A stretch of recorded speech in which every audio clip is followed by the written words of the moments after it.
नमस्कार, मैं हूँ आलोक मोहन नायक और चूचू की गप्पों में आप सबका स्वागत करता हूँ, आपका वंदन करता हूँ, आप सभी लोगों को वेलकम करता हूँ।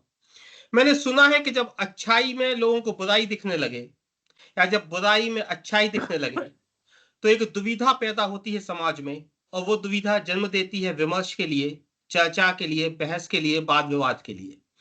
तो एक विषय था जिसको लेकर हम कंफ्यूज थे। हम समझना चाह रहे थे कि आप जो जानकार लोग हैं, आप लोगों के ज्ञान की मदद से हम अपने दर्शकों तक वो बात पहुंचाएं। अगर हमारे दर्शकों को दुविधा है तो सही बात तक पहुंचे। आजकल जो हम देख रहे हैं कि भीड़, लोगों का हुजूम या लोगों की ताकत अपने हाथ में न्याय ले रही है। आपको लगता है कि सामने वाले व्यक्ति ने कोई ऐसी बात कही जो अशोभनीय है, तो आप खुद ही उसको सजा देने पहुंच जाते हैं। आपको लगता है कि किसी सामने वाले व्यक्ति ने कोई ऐसी बात की जो आपके आराध्य के लिए बुरी है, तो आप उसका गला काटने का फरमान जारी कर देते हैं। आपको लगता है कि सामने वाला व्यक्ति कुछ ऐसा कर रहा है जो कि अनुचित है, तो आप उसका मकान ढहाने पहुँच जाते हैं। आपको लगता है कि किसी व्यक्ति ने कोई कुकर्म किया है, तो आप खुद ही उसको फैसला करने की कोशिश करते हैं कि इसे हम जो भी सज़ा है वो दे सकें। पर क्या ये उचित है? और हर आदमी के हाथ में अगर इस तरह कानून होगा, हर आदमी अगर अपने मन से फैसला करेगा, तो समाज किस तरफ जाएगा, हम कहाँ पहुँचेंगे? इसीलिए मैंने आप विद्वानों की मदद लेने की कोशिश की। मैंने इसमें किसी राजनीतिक व्यक्ति को नहीं बुलाया, मैंने किसी ऐसे व्यक्ति को नहीं बुलाया जो किसी पूर्वाग्रह से ग्रसित हो, तो ताकि इस आपके फैसलों में कोई आपका पूर्वाग्रह शामिल ना हो। इसलिए मैंने आप विद्वानों से निवेदन किया कि आप लोग आएँ जो अलग-अलग विषयों के महारथी हैं और हमें ये बात समझाएँ। मैं आज जो वरिष्ठ पत्रकार हैं, हमारे साथ विक्रांत यादव जी, जिन्होंने अपने जीवन में एक लंबा समय सुप्रीम कोर्ट की रिपोर्टिंग में निकाला। बहुत लंबा समय आपने पूरी कचहरियों की अलग-अलग कोर्ट की रिपोर्टिंग्स में निकाला, तो आप एक सीनियर जर्नलिस्ट तो हैं ही। साथ में आपका एक बहुत अच्छा समूह आप शुरू किया है, आपने जैसे लगातार सफलता मिलती जा रही द स्वतंत्र, आप लोग उसको देखेंगे तो आपको मज़ा आएगा, तो द स्वतंत्र के आप एडिटर इन चीफ भी हैं। तो विक्रांत यादव जी, मैं सबसे पहले आपसे ही ये बात समझना चाहता हूँ कि अगर हर आदमी खुद ही इंसाफ करने लगे, वो खुद ही तय करने लगे कि सही क्या है, गलत क्या है, तो समाज किस तरफ जाएगा और आप वर्तमान स्थिति को क्या देखते हैं? दोनों सवाल मैं आपसे जानना चाहता हूँ। देखिए आलोक जी, बहुत-बहुत धन्यवाद मुझे बुलाने के लिए। लेकिन आज का जो आपने मुद्दा उठाया, देखिए निश्चित तौर पर पिछले कुछ समय में पहले भी हालाँकि इस तरह के मामले आते थे, लेकिन जिस तरह से अब भीड़तंत्र, अचानक न्याय, त्वरित न्याय, ये चाहे आप हाल का कुणाल कामरा वाला मुद्दा देखिए, उसका उसने जहाँ पर शूट किया, अब एक लोकेशन पर उसने शूट किया जो शूटिंग हुई थी करीब 1 महीना पहले। और वहां पर जाकर उस स्टूडियो को तोड़फोड़ करना, उस स्टूडियो में पूरी तरीके से उसे तहस-नहस करना, तो किस तरीके से इसे न्याय की श्रेणी में रखा जा सकता है? मुझे लगता है कि आपकी सहमति, असहमति विचारों के साथ हो सकती है, आप उससे सहमत हो सकते हैं, उससे असहमत हो सकते हैं, लेकिन किसी भी हालत में, चाहे आप किसी भी विचार से सहमत हैं या नहीं हैं, किसी भी हालत में भीड़ को ये अनुमति नहीं दी जा सकती कि भीड़ जाकर के न्याय करेगी, क्योंकि भीड़ कभी न्याय कर ही नहीं सकती। न्याय करने का काम जो है वो कानून व्यवस्था का है, अदालतों का है। यहाँ तक कि पुलिस का काम भी न्याय करना नहीं है, पुलिस का काम भी केवल इन्वेस्टिगेशन करना है। और न्याय करने का अधिकार भारत के संविधान में, भारत के लोकतंत्र में सिर्फ और सिर्फ अदालतों को दिया गया है। अदालत में भी आप अगर ट्रायल कोर्ट से सहमत नहीं होते, आप हाई कोर्ट जाते हैं, हाई कोर्ट से सहमत नहीं होते तो देश के सुप्रीम कोर्ट जाते हैं। तो आपको वहां पर भी पूरा मौका मिलता है अपने आप को साबित करने का, दूसरे से अगर आप असहमत है तो उससे न्याय लेने का। लेकिन किसी भी सूरत में अब आप देखिए, कई बार सवाल उठाए जाते हैं एनकाउंटर्स पे, बुलडोजर पर देश में बहुत बड़ी बहस चल रही है। तो आप देखिए कि अब सरकारों ने जो पिछले दिनों बुलडोजर न्याय, बहुत बड़े तरीके से ये शब्द चल पड़ा था। मैं तो इसे बुलडोजर न्याय शब्द से भी मुझे बड़ी आपत्ति है, क्योंकि कोई बुलडोजर न्याय कर ही नहीं सकता। अगर कोई अपराधी है, उसने कोई अपराध किया है, तो उसको उस अपराध की सजा मिलेगी, ना कि उसके घर को तोड़कर। क्योंकि घर जो है, घर में उसके परिवार, उसके बच्चे, उसकी पत्नी, उसके माँ-बाप, वो सब रहते हैं और उनका उस अपराध से कोई लेना-देना नहीं है। तो निश्चित तौर पर आलोक जी देखिए, न्याय देने का काम तो सिर्फ और सिर्फ अदालतों का है। और ये जिस तरीके से जो रोग एलिमेंट ये विक्रांत जी, मैं समाज एक में। बार आपसे एक बात और पूछना चाहता हूँ। 2 छोटी-छोटी सी बातें, उस पे आपकी प्रतिक्रिया, फिर हम आगे चलेंगे। एक कन्या के साथ बलात्कार हुआ, एक बच्ची के साथ बलात्कार हुआ, वो व्यक्ति अरेस्ट हुआ, फिर वो ज़मानत पे आया, उसने आके फिर उसको रेप किया और उसको परेशान किया, मारने की कोशिश की। दूसरी केस, एक घटना घटी, 4 लोगों ने एक लड़की के साथ बलात्कार किया, बहुत गंदे तरीके से उसको जला के मार डाला। पुलिस जब क्राइम सीन कर रही थी तो उनका कुछ ऐसा हुआ, वो चारों एनकाउंटर में मारे गए। तो मुझे नहीं पता कि सही इनकाउंटर था या एक फेक था, लेकिन हर आम आदमी को अच्छा लगा। उसे लगा कि नहीं तो ए दरिंदे भी लंबी प्रोसेस होती, गवाही अवाही, अच्छा हुआ इनकाउंटर में मारे गए। तो अगर जनता इस तरह के फैसलों से खुश होती है तो उसको आप किस तरह से देखेंगे? लेकिन न्याय का राज तो कायम होगा ही ना, करना ही पड़ेगा। आलोक जी, आप समझिए कि इसमें सबसे बड़ी समस्या क्या है कि आपके कानून का इकबाल खत्म होता है, आपके न्याय का इकबाल खत्म होता है। अब उन लोगों पर जो तमिलनाडु की, जो माफ कीजिएगा, जो घटना थी साउथ की, जिसमें एनकाउंटर पुलिस ने किया, बहुत वाहवाही हुई, लेकिन बाद में उन लोगों के खिलाफ केस भी दर्ज हुआ और पूरा इन्वेस्टिगेशन भी हुआ। देखिए, आरोप उस पर बलात्कार का निश्चित तौर पर उन लोगों पर था जिनका एनकाउंटर हुआ, लेकिन अदालत में उनका दोषी साबित होना बहुत जरूरी था, क्योंकि उससे उनके अपराध की, जो उन्होंने अपराध किया था, वो उन पर चश्मा चश्मा होता और वो साबित होता। और जिस दूसरी घटना की आपने बात की, निश्चित तौर पर कानून में कई बार खामियां रह जाती है, जमानत मिल गई, अपराधियों को, वो बाहर आए, उन्होंने दूसरा अपराध किया, लेकिन इस तरह की आइसोलेटेड घटनाओं के लिए आप पूरे सिस्टम को चैलेंज नहीं कर सकते कि आप न्याय करने का अधिकार भीड़ को ही दे दें या न्याय करने का अधिकार पुलिस को ही दे दें, क्योंकि पुलिस और भीड़, इनका काम न्याय करना नहीं है। पुलिस का काम, ये जो भीड़ है उसका काम है इंफॉर्मेशन देना, यानी अगर मुझे कोई गलत चीज होते हुए दिखाई दे रही है तो मुझे, मेरा काम है एज ए नागरिक, एज ए सिटीजन, कि मैं वो पुलिस को जानकारी दूं और एफआईआर मेरे कहे मुताबिक, जैसे ही मैं शिकायत करूं उस पर एफआईआर दर्ज हो। उसके बाद जी। पुलिस की भूमिका शुरू होती है, पुलिस इन्वेस्टिगेशन करे और अदालत में उसके दोष को साबित करवाए, और अदालत का काम है कि वो सभी चीजों को सुनने के बाद उस पर अपना फैसला दे। तो सभी का अपना काम बंधा हुआ है। अगर हम एक दूसरे के अधिकार क्षेत्र में हनन करेंगे तो वो कहीं से भी उचित, मुझे जो लगता है, उसे नहीं कहा जा सकता।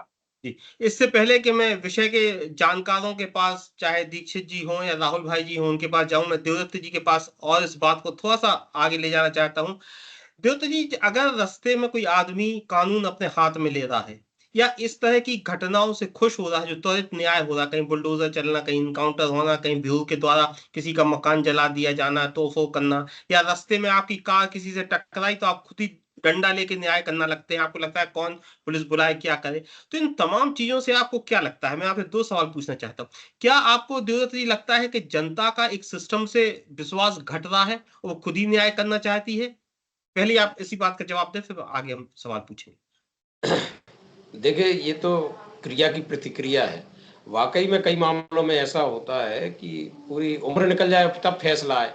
जैसे चुनाव की कोई रिट दायर करे कि इसका चुनाव रद्द होना चाहिए, वो 5 साल निकल जाते हैं तब वो फैसला आता है। तो 5 साल अगला आदमी जो जीत गया वो तो पूरा कार्यकाल पूरा कर लिया। तो कई चीज़ों में ऐसा होता है कि फैसले इतने लेट आते हैं कि लोगों को विश्वास ही नहीं होता कि फैसला होगा भी कि नहीं होगा, लंबी प्रक्रिया। और एक जो दूसरा धैर्य की कमी हो गई लोगों, सब कुछ तुरंत, जैसे अब आजकल तुरंत ओला कर लो, उबर कर लो, तुरंत बैंक से सामान बुला लो, तुरंत व्हाट्सएप पे मैसेज कर दो, पहले शादी कार्ड भी थे। एक जो तुरंत, तो तुरंत अभी न्याय कर लो, चलो इसने किया, अभी धैर्य के अभी न्याय कर लेते। तो ऐसा एक जो माहौल बन गया है तुरंत तुरंत का, उसमें भी एक होता है कि पता नहीं कब क्या होगा, तो धैर्य भी की कमी हो गई है। दूसरा, न्याय व्यवस्था पर भी थोड़ा सा प्रश्न चिन्ह लग गया है। ऐसे मिले जुले जो कारण हैं, जो तात्कालिक चीजें होने लगी, उसके कारण लोगों को ये लगने लगा कि अभी कर लो फैसला है। हो ही जाता है, कई बार ना चाहते हुए भी हो जाता है, जी। परिस्थितियां ऐसी हो जाती हैं, ये भी एक कारण रहता है जी। विक्रांत जी, मैं नीरज जी के पास जाऊंगा, लेकिन एक छोटा-सा सवाल और आपसे कि देवदत्त जी जो कह रहे हैं कि जनता को 30 मिनट में जैसे पिज़्ज़ा चाहिए या कोई ब्लिंकिट से या कोई चीज़ चाहिए, उसको फटाफट न्याय चाहिए। क्या ऐसा आप भी मानते हैं? देखिए, बिल्कुल ऐसा, जनता को वो अट्रैक्ट भी करता है। आलोक जी, आप मनोस्थिति को समझने की कोशिश कीजिए। वो देखने में, सुनने में अच्छा लगेगा, लेकिन उसके अपने खतरे हैं, अपनी उसकी चिंताएं हैं जो उसके पीछे होंगी, क्योंकि वो न्याय नहीं है।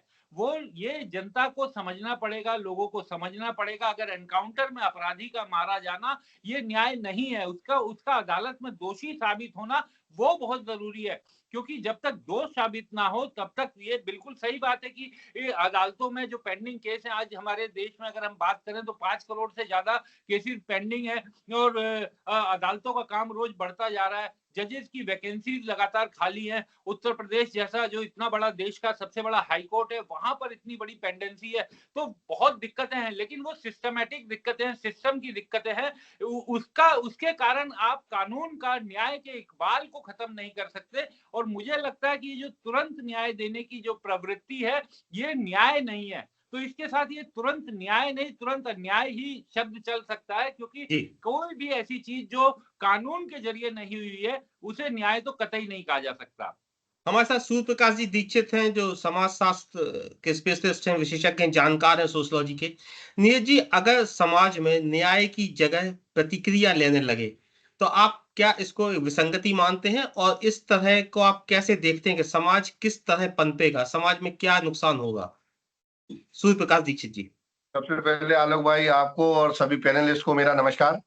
और कई बातें वही है, मैं शायद रिपीट नहीं करना चाहूंगा, क्योंकि ये बात सही है कि जो कानून व्यवस्था या पुलिस व्यवस्था या लोगों में जो सरकारों के प्रति जो अविश्वास की भावना आई है, जिसके कारण ऐसी घटनाएं हमें देखने को मिलती हैं। हालांकि समाजशास्त्री दृष्टिकोण से हर घटना के दो पहलू होते हैं। मतलब अगर उसी पक्ष को हम घटना विशेष के साथ में हम अलग अलग तरीके से देखेंगे, अभी हम जैसे अगर हम बात करें, सबसे पहले हम बेसिक बात करते हैं कि सरकार लोकतांत्रिक व्यवस्था में कानून बनाने का काम और उसको पालन करने का काम करती है। लेकिन अगर वह स्वयं ही जब उसको निर्णय लेने लगे और फैसला करने लगे तो वो तानाशाही की ओर बढ़ती है। इसी तरीके से पुलिस व्यवस्था का काम है, जैसा बताया, कि कानून का पालन कराना। लेकिन कई बार अभी हमने मध्य प्रदेश में देखा कि अभी पेपर में देख रहे थे कि 1 महीने में मार्च में 5 बार घटनाएं ऐसी हुई जो पुलिस पे ही चोट पहुंचा गई। तो उसी बात के पहलू अर्थ बदल जाते हैं। लेकिन इसका मतलब ये भी नहीं है कि पुलिस तुरंत न्याय के चक्कर में इनकाउंटर जैसी घटनाएं करती रहे। तो दोनों पहलू से हमें उनको देखना पड़ेगा। इसी तरीके से जनता की बात, भीड़ का कोई नेतृत्व नहीं होता। हालांकि मेरी समाजशास्त्री दृष्टिकोण से भीड़ एक कम समय के लिए संस्था के रूप में काम करती है, जिसका कोई एक उद्देश्य होता है, लेकिन उसका कोई नेतृत्व नहीं होता। और नेतृत्व विहीन भीड़ किसी भी दिशा में जाती है, और वह उसमें जो असामाजिक तत्व हैं या कुछ ऐसे तत्व जो हैं जो वहां पे काम कर रहे हैं भीड़ में, और अपने उद्देश्य की पूर्ति के लिए भीड़ की दिशा बदल देते हैं, जो गलत दिशा में और मॉब लिंचिंग जैसी घटनाओं के रूप में हमें देखने को मिलती है। ये सब कारण है शक्ति अगर किसी भी तरीके की हो, चाहे वो आर्थिक शक्ति हो, फाइनेंशियल पावर हो, या राजनीतिक शक्ति हो, या हम बात करें फिजिकल पावर हो। हम देखते हैं गांव में, शहर में, क्षेत्र में, वार्ड में अगर कोई मजबूत आदमी है तो वो अपनी शक्ति का दुरुपयोग करके गुंडा दादा बन जाता है। इसी तरीके से फाइनेंशियल पावर में भी हम देखते रहते हैं, कितनी घटनाएं होती हैं, सड़क एक्सीडेंट होते हैं, 2 महीने बाद, 15 दिन बाद वो घटना गोल हो जाती है, बड़े आदमी के बच्चे ने जो भी गाड़ी चढ़ाई है, कुछ भी है, तो सब देखने को नहीं मिलता। कहीं ना कहीं फाइनेंशियल पावर का दुरुपयोग वहां होता है। तो ऐसी जब आम जन के बीच में, और इसका जो दुष्परिणाम है, उससे जो सबसे पहले आहत होता है वो होता है कमजोर वंचित वर्ग। और कमजोर वंचित वर्ग को जब कभी ऐसे भीड़ के माध्यम से मौका मिलता है तो वो अपनी मानसिकता को उस तरीके से प्रकट करके अपना बदला लेना चाहता है। तो ये शक्ति, इसमें नैतिक शक्ति भी है। हम अगर देखें नैतिक शक्ति, जैसे अभी बात कर रहे थे अभी भाई साहब के, नैतिक शक्ति जो उसके पहले अनौपचारिक बात हो रही थी कि एक नैतिक शक्ति भी होती है। महात्मा गांधी ने ये सत्य, अहिंसा और सत्याग्रह के बलबूते पे करके दिखाया है कि उस प्रभाव को उपयोग करके भी नैतिक शक्ति से भी अपनी बात मनाई जा सकती है, आगे ले जाई जा सकती है। तो ऐसे कई उदाहरण हैं। आते हैं अगले राउंड में, मैं राहुल भाई जी के पास जा रहा हूं, लेकिन इससे पहले एक छोटे सा सवाल मैं विक्रांत जी से पूछ लूं, फिर मैं राहुल भाई जी के पास जाऊंगा। विक्रांत जी, न्याय में और प्रतिक्रिया में क्या अंतर? देखिए आलोक जी, न्याय तो तभी होगा जब दोष साबित होगा, और प्रतिक्रिया, क्योंकि हर एक्शन का रिएक्शन होता है, ये बिल्कुल एक नेचुरल इसे फॉर्मूला कह सकते हैं, लेकिन कानून की नजर में इसकी कोई कानूनी लीगल वैल्यू नहीं है। क्यों? कानून में न्याय मिलना, न्याय साबित होना, दोष साबित होना, वो बहुत जरूरी है। और अगर अदालत के जरिए ही ये मामले सुलझें और अदालत के जरिए ही सजा हो, तो उसी में न्याय की मोहर जो लगती है वो सिस्टम का इकबाल बढ़ाने के लिए बेहद जरूरी है। और भीड़ जो भी करती है वो एक अपराध के बदले में हुआ दूसरा अपराध ही होता है। तो क्योंकि वो न्याय नहीं होता, वो न्याय की श्रेणी में किसी भी सूरत में नहीं आ सकता। जी, राहुल जी, आपको लेके मेरे दिमाग में बहुत सारे प्रश्न हैं, क्योंकि हर बात कहीं ना कहीं मनोविज्ञान पे आ जाती है। तो मैं धीरे धीरे आपसे 2-3 सवाल पूछना चाहता हूँ। पहला, अगर एक घटना जब एक व्यक्ति करता है रोड पर, तो उसे आप रोड रेज कहते हैं, या शॉर्ट टेम्परामेंट कहते हैं, या तुरंत प्रतिक्रिया कहते हैं। लेकिन जब एक काम अगर समाज करने लगे, तो इसे आप किस तरह से देखते हैं? क्योंकि अगर एक आदमी का होगा तो आप एबनॉर्मल बिहेवियर करेंगे, लेकिन अगर समाज में इस तरह की घटनाएं घटने लगे, तो आप लोग कैसा एनालिसिस करते हैं मनोविज्ञान के हिसाब से? आप क्या इसको बिहेवियर चेंज मानते हैं? आप क्या मानते हैं राहुल जी? आलोक, चेंज इन बिहेवियर तो मौजूद है, और ऐसा नहीं है कि सिर्फ एक व्यक्ति का के व्यवहार में कोई परिवर्तन हो रहा है। असल में इस पूरे समाज को संचालित करने के लिए जो व्यवस्थाएं हैं, समाज उनसे लर्न कर रहा है। घर में पिता जब बच्चे को मारता पीटता है, और डेवलपमेंट की प्रोसेस में जब कोई बच्चा गलती करता है तो उसे मारा पीटा जाता है, वो एक किस्म का लर्निंग बिहेवियर है, बच्चे की तरफ से वो लर्न हो रहा है। पूरी सोसाइटी के अंदर आप देखें अगर, तो जिस तरीके का डेवलपमेंट का पूरा प्रोसेस है, ऑटोनोमस है। कोई कुछ और सीख रहा है, कोई कुछ सीख रहा है। समाज के अंदर कोई यूनिफॉर्मिटी नहीं है कि कुछ वैल्यूज को लेकर के हमें सोसाइटी को आगे लेके जाए। तो एक तो डिफरेंट डिफरेंट वैल्यूज के साथ हमारा डेवलपमेंट है, सोशलाइजेशन, और हमने उसी समाज से वो सीखा भी है, तो वो हमारा रिफ्लेक्ट हो रहा है। तो अब हम जब एग्रेशन की बात करते हैं कानून से हटके, और हम जब सेल्फ जो डिसीजन मेकिंग है उसके जरिए किसी को न्याय देने की बात जब सोचते हैं, इसका मतलब ये है कि कहीं ना कहीं कोई पूरा एक सिस्टम इस बात में इन्वॉल्व है जिसकी विश्वसनीयता कम हुई, और उस विश्वसनीयता के कम होने के साथ साथ लोगों का ये व्यवहार सामने आया है। यानी न्याय की प्रक्रिया की पूरी जो ध्वस्त होता सिस्टम है, उसका ये रिफ्लेक्शन है, जो बहुत धीमी गति से हुआ और उसने व्यवहारों विक्रांत पर असर डाला। विक्रांत जी, इसका सॉल्यूशन आप क्या देखते हैं? इस तरह की जो परेशानियां हैं जो राहुल भाई जी कह रहे हैं, राहुल भाई जी एक महत्वपूर्ण सवाल उठा रहे हैं, जो बहुत लंबा समय लगेगा शायद उसे आपको सुलझाने में, लेकिन अभी उसका मैं छोटे रूप में आपसे सवाल पूछ रहा हूँ। वो कह रहे हैं कि जनता का जब एक सिस्टम से भरोसा उठ जाता है, तो खुद ही सिस्टम बनने की कोशिश करती है। आप देखिए, इस बात को ये बात बिल्कुल सही भी बोली, लेकिन उसके बावजूद आलोक जी, देखिए, ये तो हमें समझना पड़ेगा कि सिस्टम्स में फ्लोज हो सकते हैं, लेकिन वो फ्लोज हमारे गलत काम करने का कारण नहीं बन सकते। लेकिन जिस तरीके से समाज में हर व्यक्ति के जीवन में समय के साथ तनाव बढ़ा है, जो आज से 20 साल पहले, या मेरे पिताजी जब मेरी उम्र के थे, तो उनके जीवन में उस समय हो सकता है कि साधन कम रहे हों, वेतन कम रहा हो, कमाई कम रही हो, लेकिन शायद तनाव इतने नहीं थे जितने आज के जीवन में हैं। तकनीक के सहारे हम आगे तो बढ़े, लेकिन उसके साथ साथ हमारे जीवन में तनाव बढ़ते गए। लेकिन किसी भी सूरत में, कोई भी आपकी मानसिक स्थिति हो, किसी भी स्थिति में आप हो, कितने भी तनाव में हो, वो आपको कोई दूसरा अपराध करने के लिए छूट का कारण नहीं बन सकता। आप कभी भी अदालत के सामने जाकर ये नहीं कह सकते कि मैं तनाव में था इसलिए मैंने सामने वाले की पिटाई कर दी। तो आपको ये समझना पड़ेगा कि रूल ऑफ लॉ, इसका बना रहना समाज के लिए बहुत जरूरी है, क्योंकि अगर समाज से रूल ऑफ लॉ खत्म हो गया, लॉ ऑफ द लैंड खत्म हो गया, तो समाज में जो अनार्की फैलेगी, समाज में जो एक तरह से विध्वंस फैलेगा, उसकी कल्पना करना भी मुश्किल होगा। आप ये समझिए कि आज अगर इधर वाले लोगों ने जाकर के स्टूडियो तोड़ा, तो सत्ता तो बदलती रहती है, कल दूसरे वाले आएंगे, वो उनसे आगे बढ़ेंगे, क्योंकि ये चरित्र है। एक बार भीड़ का कोई चरित्र नहीं होता, बस चेहरे बदलते रहते हैं, और भीड़ अगर न्याय करने लगेगी तो फिर इसकी कोई रोकथाम ही नहीं है, फिर ये कहीं रुकेगा ही नहीं। तो इससे सिस्टम और समाज का फिर रुक पाना या समाज का बच पाना बिल्कुल नामुमकिन हो जाएगा। नीरज जी, विक्रांत जी कह रहे हैं कि कांटे से कांटा नहीं निकलेगा। एक अपराध को आप दूसरे अपराध के जरिए कम नहीं कर सकते, ना उसको कंट्रोल कर सकते हैं। नीरज जी। जी हाँ, बिल्कुल। समाज में मतलब जो हमारा विक्रांत जी कह रहे हैं कि एक कोई अपराध हुआ है और आप उसको दूसरे अपराध से नहीं ढक पाएंगे, दूसरे अपराध करके आप इंसाफ नहीं दिला पाएंगे। बिल्कुल, एक अगर कोई अपराध होता है तो उसकी प्रतिक्रिया दूसरी, अब उसमें नहीं होना, प्रतिक्रिया हो सकती है, प्रतिक्रिया व्यक्त करना, लेकिन वो प्रतिक्रिया नैतिकता के दायरे में हो और अपनी सीमाओं में, अपने अधिकार क्षेत्र के दायरे में हो। अगर हम प्रतिक्रिया अपने अधिकार को छोड़ के दे रहे हैं तो वो प्रतिक्रिया नहीं है, वो अपराध है।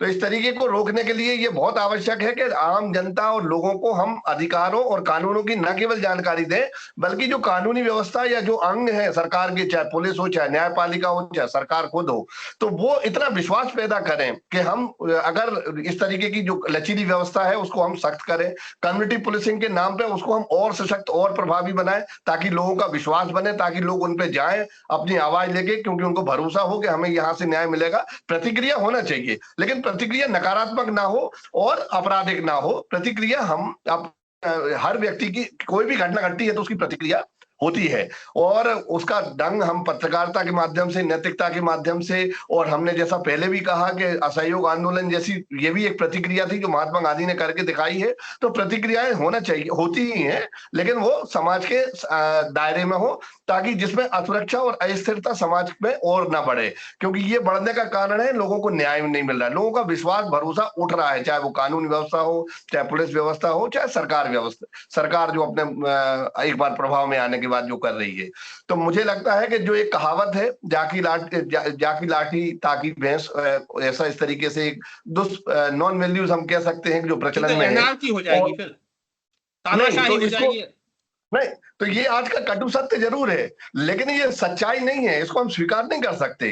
अगर हम कानून व्यवस्था को दुरुस्त करके या सामाजिक संगठन और नैतिक मूल्यों को प्रोत्साहित करें, तो निश्चित रूप से ये जो कहावत है ये भूतकाल के गर्त में रह जाएगी, भूतकाल का सच हो जाएगी, लेकिन वर्तमान में या भविष्य में इसकी नीति कुछ और होगी, इसका कोई अपना अस्तित्व नहीं रहेगा, और इनको हम प्रोत्साहित नहीं कर सकते जाकी लाठी ताकी।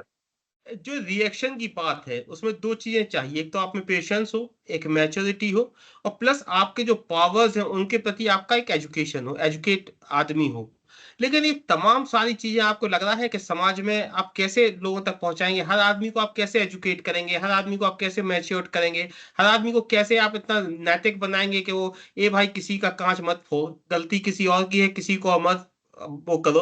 जैसे हमने देखा है कि आप कई लोग बंद करते हैं या चक्का जाम करते हैं, तो दोष उन लोगों का नहीं होता जो परेशान होते हैं। तो इस पूरे समाज को किस तरह से एजुकेट करेंगे आप, बिहेवियर चेंजेस कैसे हो सकते हैं, आप कुछ आशा की उम्मीद है आपको, क्या किस तरह से करेंगे राहुल जी? हाँ, नहीं, व्यवहारों को काफी हद तक व्यवस्थित बनाया जा सकता है, बशर्ते कि पूरा सिस्टम का सुपरविजन और इन्वॉल्वमेंट हो, प्रॉपर इन्वॉल्वमेंट हो। यूरोप में, आप पूरी दुनिया में जहां कहीं भी जाएंगे, जिनको विकसित देश कहा जाता है, अगर आप वहां देखोगे तो एक सिस्टम काम कर रहा है, और इस तरीके की जो हरकतें हमारे देश में या पड़ोसी देशों में पाई जाती हैं, ये सब चीजें आपको नहीं मिलेंगी। और उनका एक बिहेवियरल आउटपुट एक समूह का भी बहुत ही डिसिप्लिन मैनर में होगा, डेमोक्रेटिक सिस्टम के अंदर होगा, डेमोक्रेसीज के जो वैल्यूज है उनके साथ होगा। डेमोक्रेसी के वैल्यूज जब पैदा सीखे जा सकते हैं जब हमारे पूरे सिस्टम से हमको वैज्ञानिकता सिखाई जाती है, किसी भी चीज के बारे में, सोसाइटी के बारे में, इंडिविजुअल के बारे में, साइंस के बारे में, टेक्नोलॉजी के, हर चीज का एक सिस्टम हमको सिखाया जाता है। हम सीखने में, हमारी स्थिति बहुत पीछे है, तो हमारे पूरे व्यवहार पर उसका असर है, पूरी सोसाइटी में रिफ्लेक्ट हो रहा है। आप ग्रामीण भारत से शहरी भारत तक जाइए तो 70% आबादी के पास क्या एजुकेशन है वो आप देखेंगे, क्या तरीके हैं सिखाने के वो देखेंगे, और शहरी इलाकों में तो। लेकिन एक मिनट मैं देवदत्त भैया के पास एक मिनट, देवदत्त जी, राहुल जी जो बात कह रहे हैं वो मैं बीच में उनको इसलिए टोका कि मुझे लगा कि बात कहीं छूट ना जाए। गांव में ये सारी चीजें कम है, जो समाज आधुनिक है, जो समाज शिक्षित है, जो समाज अपने आप को ज्यादा सिविलाइज्ड, ज्यादा सभ्य होने की बात करता है, जो कि राहुल भाई जी कह रहे हैं, उस समाज में विसंगतियां ज्यादा हैं, ऐसा क्यों? राहुल जी मैं आपके पास आऊंगा जी। देखिए, एक बार एक सेवानिवृत्त चीफ जस्टिस सुप्रीम कोर्ट से पूछा एक व्यक्ति ने कि आप न्याय से क्या समझते हो और क्या अपने सेवा काल में कितना न्याय कर पाए। तो उन्होंने कहा, न्याय तो वो है जिसमें दोनों पक्ष खुश होकर जाएं, संतुष्ट होकर जाएं। तो ऐसा कभी पूरे जीवन में हुआ नहीं, एक दुखी गया, एक थोड़ा संतुष्ट नजर आया। हम लोग न्याय नहीं कर पाते, हम लोग फैसला देते हैं, तथ्य और तर्कों के आधार पर हम फैसला देते हैं। तो जब गांव की बात आती है तो गांव का आदमी वाकई में सहज होता है, वो इस तरह की कई चीजों को सहन शक्ति है उसमें कर लेता है। लेकिन जो जितना पढ़ा लिखा होता है कई बार उतना बड़ा अपराधी भी होता है, उतनी बड़ी शातिर तरीके से भी करता है। तो पढ़े लिखे लोगों में एक जो योजना बनाने की भी क्रिया होती है, गांव का आदमी असंगठित भी होता है। तो ऐसी बहुत सारी चीजें हैं जिनके अंतर है गांव में, शहर में, न्याय प्रक्रिया में, कि जिसको आप एक सूत्र में नहीं परो सकते। एक ऐसी प्रक्रिया है, कई बार लोग पीढ़ियों दर पीढ़ी भी सजा काट रहे हैं और रिएक्ट नहीं कर रहे हैं, और कई बार बिना कारण के भी लोग सजा काट रहे हैं। कितने लोग हुए जो सजा काटे बाद में चला वो निरपराध थे, उनकी जब फैसला आया। तो ऐसे ही कई बार लोग तुरंत न्याय के लिए इसलिए करते हैं कि पता नहीं वो फैसला कब आएगा, कब क्या होगा। तो ये अंतर, मौलिक अंतर है कि गांव में आज भी उतना तात्कालिक या धैर्य की कमी नहीं है, थोड़ा सा धैर्य रखते हैं कई बार। चलिए देव जी, हमारा समय समाप्ति की ओर है, तो मैं आखिरी राउंड में आप लोगों के पास एक एक फिनिशिंग टचेस के लिए आता हूं। विक्रांत जी, आपसे शुरू करते हैं जी आखिरी राउंड। क्या उम्मीद देखते हैं आप, क्या सुझाव आप देते हैं कि इस परेशानी से कैसे समाज अपने आप को निकाले? देखिए, समाज को निकालना तो खुद को खुद ही पड़ेगा, और जो भीड़ का हिस्सा हम लोग बनते हैं, हमें खुद समझना पड़ेगा कि भीड़ बनकर हम कभी भी न्याय नहीं कर सकते। आज अगर हम मारने वाले हैं तो कल हम पिटने वाले भी होंगे।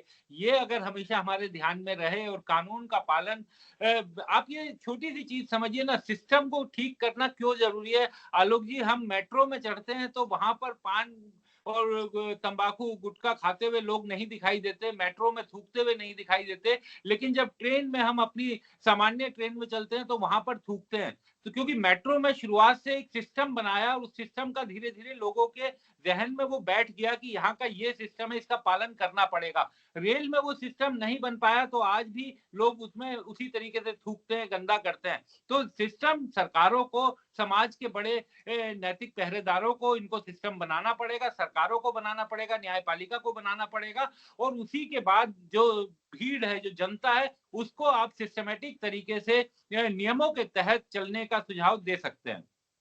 राहुल भाई जी, मैं एक व्यक्तिगत सवाल आपसे पूछ रहा हूँ। मैं भी अगर कार चला रहा हूँ अपने बच्चे के साथ, पत्नी के साथ, तो एक डर हमको लगता है कि अगर बाजू वाले को टच हो गई, मैं पत्नी बच्चे के साथ हूं, तो ऐसा ना हो कि दो लोग हों और डंडा लेके आ जाएं और पीटने लगे या विवाद करने लगे या मेरे साथ न्याय करने लगे। तो इससे कैसे बचा जा सकता है राहुल जी? तो इसमें बचने के सवाल तो पूरे सिस्टम से है आलोक। ऐसा नहीं होगा कि एक समय में ऐसी कोई घटना घटे और वो कोई हमें छोड़ दे। इसका कोई अभी कोई ठिकाना नहीं है, कोई भरोसा नहीं, कोई विश्वास नहीं है, क्योंकि हमारी पूरी लर्निंग सिस्टम जो है, जो लर्निंग कराने वाली या पूरा का पूरा जो सिस्टम है, पॉलिटिकल सिस्टम है, सोशल सिस्टम है, कल्चरल सिस्टम भी, हमारे परिवारों के साथ जिस तरीके का बच्चों के साथ इंटरेक्शन है, उस पूरी प्रक्रिया में हम कहीं नहीं देखते हैं कि लोगों के अंदर मानवीय मूल्य पैदा करने की कोई ललक या कोई इच्छा शक्ति भी बची और वो उस दिशा में बढ़ रहे हैं। लेकिन इस स्वतः स्फूर्त से, जैसा कि हमारे विक्रांत जी ने कहा, कि लोगों को अपने लेवल पर, तो अपने लेवल पर मैं सीख सकता हूँ, आप सीख सकते हैं, आलोक जी सीख सकते हैं, देवदत्त जी सीख सकते हैं, और इनके अपने बिहेवियरल पैटर्न बन जाएंगे, एटीट्यूड्स बनेंगे। पूरा का पूरा सिस्टम इन्वॉल्व है। तब आपका डरना, और उस हालत में डरना कि सामने वाला किसी भी हालत में आपके ऊपर अटैक कर सकता है। बहुत सारे जगह पर ऐसा हुआ है जिनके कोई दोष नहीं है और उनकी मौतें हो गई हैं। कोई सामान ले जाने से मारा गया, कोई धोने के नाम पर भी मारा गया। ये पिछले कई सालों का एक चित्र छोटा छोटा खींचोगे तो चलिए राहुल जी, एक एक चित्र जो है पूरे समाज पर इम्पैक्ट छोड़ता है। उसके साथ उसमें न्याय कितना इन्वॉल्व हुआ और प्रतिक्रियाओं को कितना मदद पहुंचाया गया, नेगेटिव प्रोसेस उस प्रतिक्रियाओं पर, तो उसका लर्निंग लोग कर रहे हैं। नीरज जी, हम आपसे एक बात समझना चाहेंगे। हमारे साथ नीरज दीक्षित जी हैं। नीरज जी, जो लोग, विक्रांत ने कहा कि एक अपराध खत्म करने के लिए आप दूसरा अपराध नहीं कर सकते, लेकिन जो लोग दूसरा अपराध करते हैं वो उसको न्याय मानते हैं, और उनके अंदर एक अलग तरह की संतुष्टि जन्म ले रही है कि उनको लगता है कि जैसे उन्हें अपराधी को सजा दे दी और अन्याय के खिलाफ उन्हें न्याय किया। ये जो प्रवृत्ति विकसित हो रही है, इससे समाज में एक अलग तरह का असंतुलन, एक अलग तरह की व्याधि व्याप्त हो रही है। इसको आप किस तरह से देखते हैं, उस पर क्या सॉल्यूशन देखते हैं? मैं आपकी बात पे आलोक भाई आने के पहले एक जो अभी बात चल रही थी उस पर भी बात करके फिर उस पे आना चाहूंगा कि जो समाज में जो नियंत्रण होता है, वो नियंत्रण चाहे परिवार में हो, हो, समाज में हो, देश में हो, उस नियंत्रण के लिए दो प्रकार की व्यवस्थाएं हैं, एक फॉर्मल है, एक इनफॉर्मल है। औपचारिक व्यवस्थाओं में पुलिस है, कोर्ट है, सरकार है, प्रशासन है, और इसी तरीके से जो ग्रामीण क्षेत्र में या जो इनफॉर्मल अनौपचारिक जो व्यवस्थाएं हैं नियंत्रण की, वो है परिवार की इज्जत, या जो सांस्कृतिक मूल्य, या सामाजिक मूल्य, या धार्मिक मूल्य। तो ये जो मूल्य है, कहीं ना कहीं हमें नियंत्रण बनाने के लिए इन दोनों मूल्यों पे हमें काम करने, एक जो अनौपचारिक व्यवस्था है नियंत्रण की, एक जो औपचारिक व्यवस्था है। औपचारिक व्यवस्था पे विश्वास लाना होगा, प्रभावी बनाना होगा, ताकि लोगों में विश्वास आए, और अनौपचारिक व्यवस्थाएं जो धीरे धीरे कम हो रही हैं, जहां लोगों के मूल्य सांस्कृतिक, सामाजिक, पारिवारिक या धार्मिक मूल्य कम हो रहे हैं, उन मूल्यों को हमें फिर से और उन नैतिकता को हमें बताने की जरूरत है। क्योंकि नियंत्रण केवल औपचारिक तरीके से अर्थात कानून से, या अनौपचारिक तरीके से अर्थात केवल सोशल वैल्यू से, सांस्कृतिक मूल्यों से नहीं हो सकता। इन दोनों में समानता और बनाने की आवश्यकता है, ताकि इन दोनों को पहले तो आगे ले जाने की, प्रभावी बनाने की जरूरत है, और फिर इनमें समाज में नियंत्रण दोनों तरीके से संभव है, केवल औपचारिक या अनौपचारिक तरीके से नियंत्रण संभव नहीं है। और देवदत्त भैया, आप इस पूरे कार्यक्रम को अपने हिसाब से समापन में जो भी आपको कहना कहिएगा, लेकिन मेरा एक सवाल है, ये प्राकृतिक न्याय क्या होता है? ये नेचुरल न्याय जो बोलते हैं वो क्या होता है, या पोएटिक जस्टिस बोलते हैं वो क्या होता है, या भगवान का इंसाफ वो क्या होता है? ये बताइए मुझे कि ये जो इंसाफ है, क्या लोग कहते हैं प्रकृति न्याय करेगी, भगवान न्याय करेगा, ये क्या है? देखिए, ये तो निश्चित तौर पे यही एक ध्रुव सत्य है कि प्रकृति में न्याय व्यवस्था है ही, उसको आप ईश्वर से कह लें या किसी भी कह लें, हर चीज की न्याय व्यवस्था है, और आप उस पर इंतजार करिए और उस पर भरोसा करिए। क्योंकि कितने चीजों को हम देखते हैं कि जिनको कई बार लोग समझते तानाशाह बन जाते हैं कि हमें कोई नहीं कर पाएगा, तो उसके लिए फिर उसी से गलती करा लेती है प्रकृति, और फिर वो उसको हार का सामना करना पड़ता है, जो अपने आप को विजेता समझता है। तो जो लोग आस्था में या विश्वास रखते हैं ईश्वर में, प्रकृति में, या जिनको है कि कहीं ना कहीं न्याय है, दुनिया में सत्य ही संप्रेषित होता है, ऐसा कुछ जिनके अंदर है, तो निश्चित रूप से प्रकृति में तो कई ऐसे उदाहरण हैं जब उन्होंने न्याय किया है। देवदत्त जी, जो व्यक्ति बैठा है जिसके पीछे लाल पर्दा है, जिनका नाम राहुल भाई जी है, वो आपकी पास से मत नहीं है कि वो प्रकृति या न्याय या भगवान पर इंतजार करने के लिए तैयार नहीं है। लेकिन जब एक ऐसा समाज बन रहा है कि जब हम कल के लिए तैयार नहीं है, कुछ देर के लिए तैयार नहीं, एक सिस्टम, एक भरोसे पर, व्यवस्था पर न्याय करने के लिए तैयार नहीं है, और ऐसे दौर में अगर राहुल भाई जी इस बात से सहमत नहीं है कि प्रकृति, पोएटिक जस्टिस या भगवान आके न्याय करेगा, तो मुझे इसमें कुछ अनुचित नहीं लगता। मैं आप लोगों का बहुत बहुत आभारी हूँ, आप लोगों को धन्यवाद देता हूँ। मुझे व्यक्तिगत रूप से मैं संतुष्ट हूँ। मेरे दर्शकों को कितना अच्छा लगेगा ये उनका स्वविवेक है, लेकिन व्यक्तिगत रूप से मुझे आप लोगों की बातें बहुत अच्छी लगी। और जिस तरह से विक्रांत जी ने, दीक्षित जी ने, राहुल भाई जी ने, देवदत्त जी ने इस बात को पूरी समग्रता से समझाया, और मैं एक पूरे दावे से कह सकता हूं अपने दर्शकों से कि इसमें कोई पूर्वाग्रह नहीं था, किसी भी व्यक्ति के अंदर कोई पहले की कोई बात नहीं थी, या उसकी बात का ऐसा आग्रह नहीं था कि आप उसी की बात माने। सारे लोगों ने अपने हिसाब से आपको बेस्ट जो बात हो सकती थी वो दी है। ये आप लोगों पर निर्भर है कि आप हमारे इस पैनलिस्ट के जो ज्ञान है उसका कितना लाभ लेंगे, उस समाज को कितना बेहतर बनाएंगे। मैं आज के लिए आप सभी लोगों का बहुत बहुत धन्यवाद ज्ञापित करता हूँ। आभार, धन्यवाद, बहुत बहुत